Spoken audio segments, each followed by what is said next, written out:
شروع اللہ کے نام سے جو بڑا مہربان نہایت رحم والا ہے۔ السلام علیکم۔ وظائف کی دنیا میں خوش آمدید۔ امید ہے آپ سب خیریت سے ہوں گے۔ اللہ کریم آپ سب کو بحق محمد و آل محمد اپنی حفاظت میں رکھیں، الہی آمین۔ ہمارے جسم میں زبان بھی اللہ کریم کی بہت بڑی نعمت ہے۔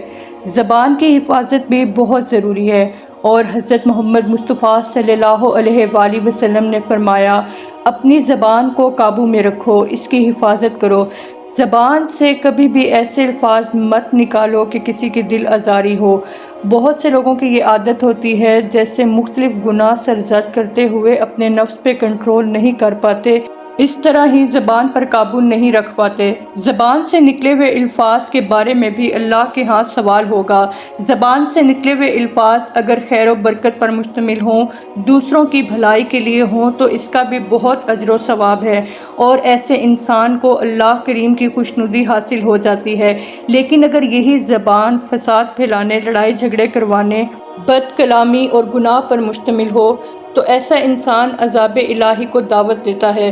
اس لیے کہتے ہیں کچھ بھی بولنے سے پہلے اچھی طرح سوچ لیں۔ زبان سے نکلی ہوئی ہر بات نامہ اعمال میں لکھی جاتی ہے، اور بے شک روز محشر انسان اپنی زبان سے نکلی ہوئی ہر بات پر جواب دے گا، اور زبان کی ہی وجہ سے انسان جزا اور سزا کا مستحق ہوگا۔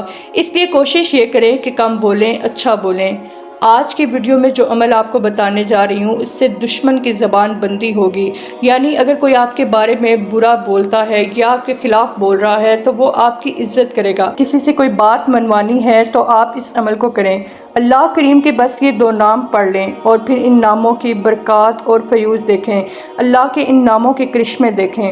یہ وظیفہ آپ کسی بھی نماز کے بعد کر سکتے ہیں۔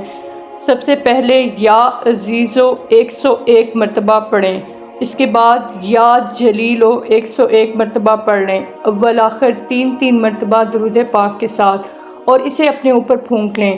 اس عمل کو 7 دن تک مسلسل پڑھ لیں۔